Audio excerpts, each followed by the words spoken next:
ধুলোতে ঢেকে গিয়েছিল পুরো আকাশ। শব্দটাও ছিল বিভৎস, যা যাবে না বলে বোঝানো। মুহূর্তেই যেন চুরমার করে দিল পুরো শহরটাকে। এমন অবস্থায় প্রাণ নিয়ে ছুটছিল এক যুবক, যার ঠিক পেছনেই ধসে পড়েছিল নির্মাণাধীন ৩০ তলা ভবন। এই ভবনের ভেতরেই ছিল তার ভাই। ২৯ মার্চ শনিবার ভূমিকম্পের জোরালো কম্পনে থাইল্যান্ডে ধসে পড়া ৩০ তলা ভবনের প্রত্যক্ষদর্শী এক শ্রমিক সংবাদ সংস্থা এএফপিকে এভাবেই দিচ্ছিলেন সেই মুহূর্তের বর্ণনা, যার চোখের সামনেই তাসের ঘরের মতো ভেঙে পড়ে ভবনটি। কিন্তু ভাগ্যের নির্মম পরিহাস, এর কিছুক্ষণ আগেই তার ভাই কাজ করতে ঢুকেছিলেন এই ভবনে। এএফপিকে প্রত্যক্ষদর্শী শ্রমিক খিনাং আরও জানান, ব্যাংককের নির্মাণাধীন এই ভবনটি তৈরির কাজে তিনি এবং তার ভাইও যুক্ত ছিলেন। বহু সরকারি দফতর সরিয়ে নিয়ে যাওয়ার পরিকল্পনা ছিল এই ভবনে।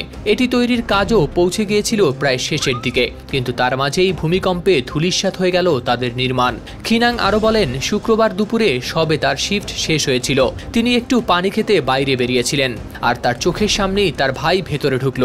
কিছুক্ষণের মধ্যেই চারপাশ অন্ধকার। বাঁচার জন্য তিনি ছুটলেন, কিন্তু তার ভাই রইলেন ভেতরেই।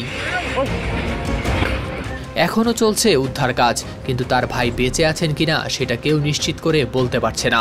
ভবন ভেঙে ১০ জনের মৃত্যুর খবর নিশ্চিত করা গেলেও নিখোঁজ প্রায় ১০০ জন।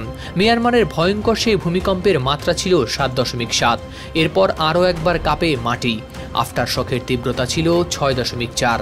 যে ক্ষতি শুধু মিয়ানমারেই নয়, হয়েছে প্রতিবেশী দেশগুলোতেও। মিয়ানমারে প্রাণ গেছে অন্তত ১০০২ জনের, আর আহত হয়েছেন ২০০০-এরও বেশি। হাওলাদার শামীম, RTV।